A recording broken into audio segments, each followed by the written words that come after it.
अभी तो जो है गवर्नमेंट बड़ी मुतमईन नजर आ रही है, वहां पे इंतजामिया बड़ी मुतमईन नजर आ रही है। अभी आपने सुना कि इफ्तिखार हुसैन साहब ने कहा कि बड़ा स्केजुअल चीजें चाह रही हैं, बड़ी स्मूथली चीजें चाह रही हैं, जबकि आपका तो बिल्कुल ही पॉइंट ऑफ व्यू डिफरेंट है, टोटली ईस्ट और वेस्ट वाला डिफरेंस आ गया है। मुझे हो सकता है कि जिन इलाकों का वो जिक्र कर रहे हो शायद उनका जहाँ का एक्सपीरियंस हुआ वहां पे हो। मैं बात के स्टार्ट में कह चुका हूँ कि जहाँ जब तक वहां पर मगर हम तो ओवरऑल बात कर रहे हैं ना, इंतजामिया की जिम्मेदारी तो ओवरऑल है, हर एक घर की है, हर एक बच्चे की है, हर एक फर्द की है। वहां पर गुजरा मौजूद रहे तब तक वहां पर काम होता रहा। जब वहां से गुजरा चले गए तो मेरी प्राइवेट तंजीमों से भी जब ये बात होती रही, मैं मुख्तलिफ कैंप्स में वहां पर विजिट करता रहा, देखता रहा क्या सहूलियात हैं। तो वो यही बताते रहे कि बेसिकली गवर्नमेंट का मसला ये है कि इसने बहुत से हाथों से होकर कोई डिसीजन लेना होता है। पहले एक जगह जाता है साइन होने, फिर दूसरी जगह जाता है, फिर तीसरी जगह जाता है। वो इतने को उसके वाय पड़ जाते हैं कि उसके अंदर जो है फिर वो काम उतनी जल्दी हो नहीं पाता। जैसे मैं आपको भी बता रहा था, तो जब मैं वहां पर जलाल वाला के अंदर पिछले हफ्ते मौजूद था तो वहां पर असिस्टेंट कमिश्नर जो थे वो वहां पर पहुंच गए। तो हमारी उनसे बात होना शुरू हो गई। पूछा उनसे कि आपने इंतजाम के हवाले से, तो वो कहते हैं हम बड़े मुतमईन हैं। साथ ही कुछ लोग और खड़े थे जो वहां पर मुतासरीन थे और वो भी वहां पे इकट्ठे होना शुरू हो गए और उन्होंने उनके सामने ये बताना शुरू कर दिया कि हमें तो कोई इंतजाम नहीं मिल रहा, हम तो यहाँ पर बेयारो मददगार बैठे हुए हैं, 24 घंटे हो गए, हमें खाना नहीं आया, हमारे कैंप्स के अंदर तो लाइट की भी कोई सहूलत नहीं है, ना यहाँ पर कोई मेडिकल कैंप है। तो ये सुनते ही उन्होंने अपनी गाड़ी में बैठकर वहां से जाना बेहतर समझा।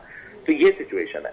मैं जो आपको वहां पर बता रहा था कि मुख्तलिफ लोगों से जब हम वहां पर बात कर रहे थे या मुलाकात कर रहे थे, तो उनको तो ये नहीं पता कि उन्होंने कितने दिन वहां पर रहना है, और वो हमें ये बता रहे थे कि उनका क्या क्या वहां पर नुकसान हुआ। और फिर वो अपने जानवरों को भी जिसको ला सके वहां पर लेकर आए, फिर अपने बच्चों को वहां पर लेकर आए। वो पूरे ख्वाब होते हैं, जमींदार है, किसान है, उसके पूरे ख्वाब होते हैं, और वो ख्वाब ये सब ख्वाबों को जो है वो बहा कर लेके आए।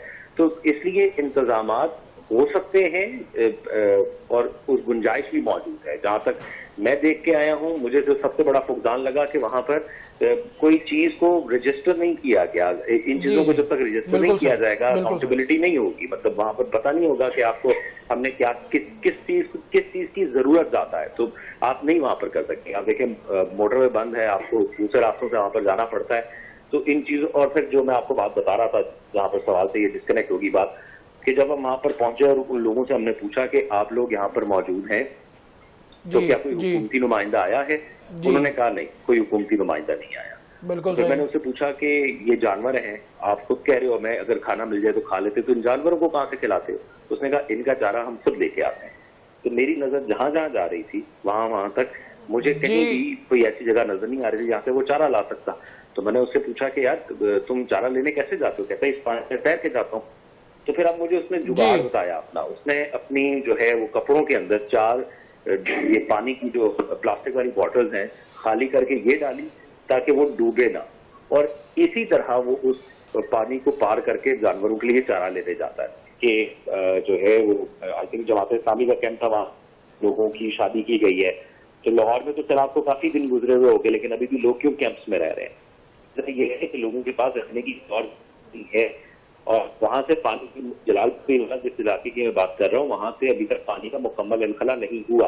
और वहां पर सबसे बड़ा मसला ये कि पानी चल नहीं रहा, पानी इस जगह खड़ा है क्योंकि पानी ऊंची आने की जगह नहीं है। या तो वो जमीन के अंदर जाएगा या वो फिर इस गर्मी की वजह से एवेपोरेट होगा, या फिर बहुत ही कहीं उसका इनखला हो रहा होगा। अब बात ये थी कि हमने देखा कि बहुत सी टेक्नोलॉजी हमें बताई गई, दिखाई गई।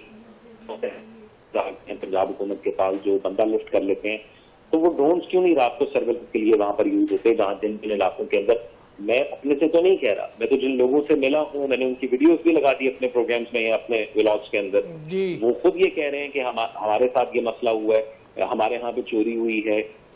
फिर हमने जब रेस्क्यू वालों से पूछा तो वो हमें बताते हैं कि अगर अंधेरा होने के बाद कोई भी कश्ती जिन घरों में ये लोग रुके हुए हैं यानी अपने सामान की हिफाजत के लिए उस तरफ जाए, तो ये जिनके पास कोई असलहा मौजूद है वो हवाई फायर करते हैं। अगर तो वो डाकों की या चोरों की कश्ती हो तो वो पीछे से चली जाती है, और अगर रेस्क्यू की कश्ती हो तो फिर वो उनको ऊंची आवाज में बता देते हैं या कोई सिग्नल रखता है कि हम रेस्क्यू की कश्ती है, ताकि उनको खाना दे देते हैं। आप देखें जब हम वहां पर खाना लेकर पहुंचे तो जिस घर में हम पहुंचे जहां उन्होंने ऊंची आवाज में आवाज लगाई और वहां से आगे से आवाज आई जी हम मौजूद है, तो वहां पर हमने जब खाना दिया उस शख्स ने दरख्त पर चढ़कर आवाज लगाई और आसपास के 3-4 घरों में से उसी पानी में, जिसमें हम सांप देख चुके थे थोड़ी देर पहले, उसी पानी में लोग तैरते हुए आए और अपनी खुराक लेकर गए। तो ये जो जितनी भी टेक्नोलॉजीज हैं, इनको इस्तेमाल करें। अगर वो लोग अपनी जगह नहीं छोड़ के आते और उसकी सिक्योरिटी आपने देनी है, अगर नहीं दे पा रहे, वो नहीं अपनी जगह छोड़ के आ रहे, तो फिर उनकी खुराक का बंदोबस्त करें, उनके जानवरों के चारे का बंदोबस्त करें।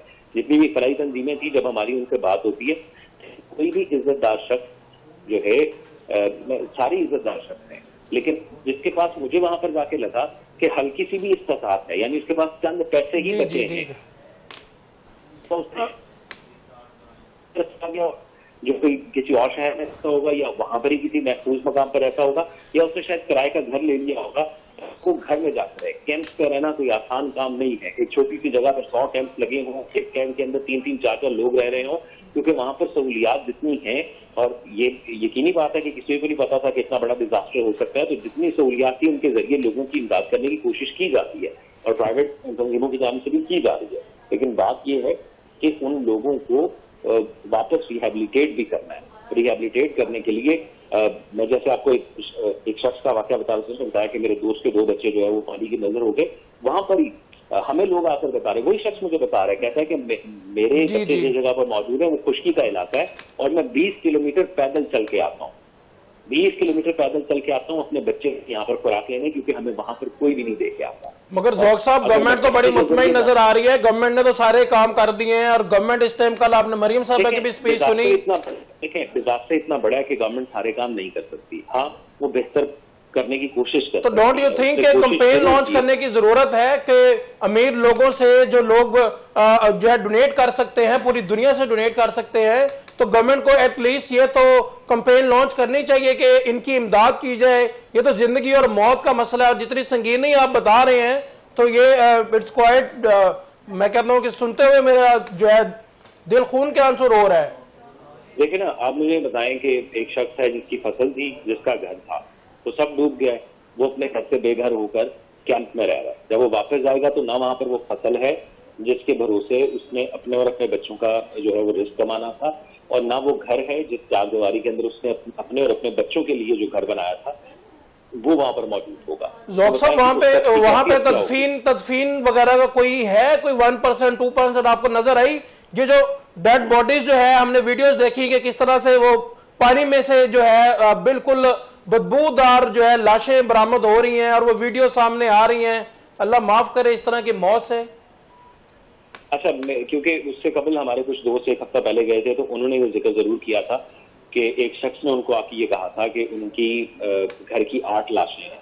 लेकिन जब मैं वहां पर गया और मैंने तकरीबन जितने भी वहां पर तंजीमी कैंप, गवर्नमेंट या प्राइवेट ऑर्गेनाइजेशंस के थे, सबसे तकरीबन जाके ये पूछने की कोशिश की कि यहाँ पर क्या डेथ भी हुई हैं, तो ज्यादातर का ये कहना था कि यहाँ पर अमवात नहीं हुई, और अगर अमवात हुई भी है तो उसको वहां पर कब्रिस्तान मौजूद नहीं है। उसकी वजह ये है कि जहाँ पर 6-6, 8-8 फुट पानी होगा, वहां पर कब्रिस्तान आपको कैसे आप निशानदी करेंगे?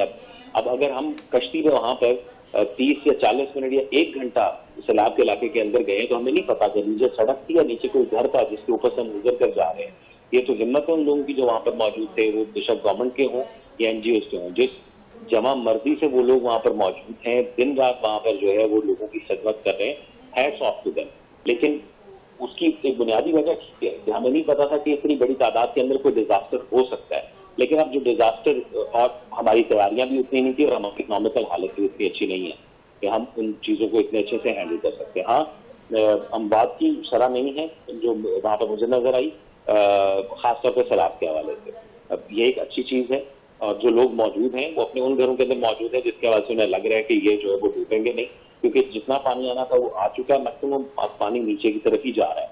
लेकिन इन लोगों को दोबारा सेटल करने के लिए अब एक बड़ी तादाद के अंदर वहां पर रिसोर्सेज चाहिए होंगे, और वो यकीनी तौर पर जितना आपने कहा कि कोई कैंपेन चलानी चाहिए, हुकूमतों के पास खुद भी रिसोर्सेज होते हैं, और जो प्राइवेट कंपनीज वाले हैं वो ये वहाँ पर जो NGOs वाले हैं वो यही बता रहे थे कि ये जो टैंक या सोलर या इनको हमने पंखा दिया है, ये हम इन्हीं को दे देंगे, ये अपने साथ ले जाएंगे।